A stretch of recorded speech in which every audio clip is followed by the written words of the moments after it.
Yeah, we were very happy. Obviously, it was a strong, evenly run race, which we were hoping that it would be. It suited Stone Age to bowl along, and that's the way he loves running.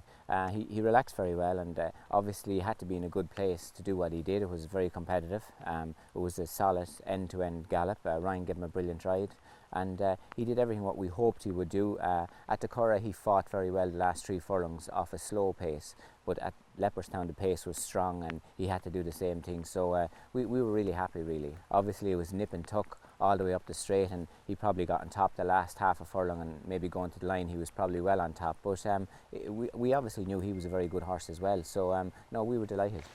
He finished out the race very well. Would that make you feel confident for the distance for the hour? Well, we always thought the plan was to start in the Guineas and then go to the Epsom Derby and come back to the Irish Derby. So we always thought he was a classic middle distance horse. So obviously it was his first time in that competitive race over 1.25 miles, and he seemed to get it very well. So hopefully we will be looking forward to seeing him going a little bit further. Yeah, the distance wouldn't be a concern for you then? Listen, you're never sure until you do it.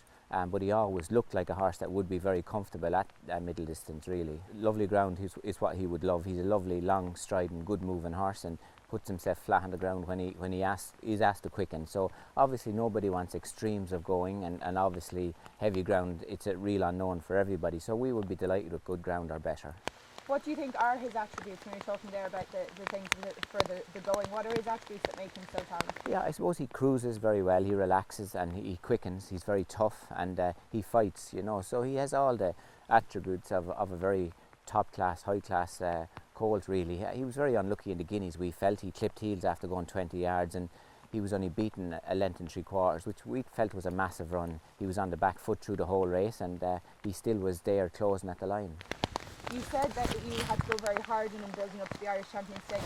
What exactly was the issue that he had after the Guineas? Yeah, he had an issue. He went a lane behind. He had a muscle issue, so he had to stop, and he was off for a long time. So really we didn't think he would make it, but we had to have a prep run before he went to the Curragh, and he was literally only ready for a gentle racecourse gallop going to the Curragh, but we felt if he didn't have a race he couldn't get to the Irish Champion. So we were over the moon with his Curragh run, and obviously his work regime was very brutal and tough between the Curragh and Leopardstown, which it had to be to win that type of race, and in all fairness to him, only the very good horses take it, and he took it with a smile on his face.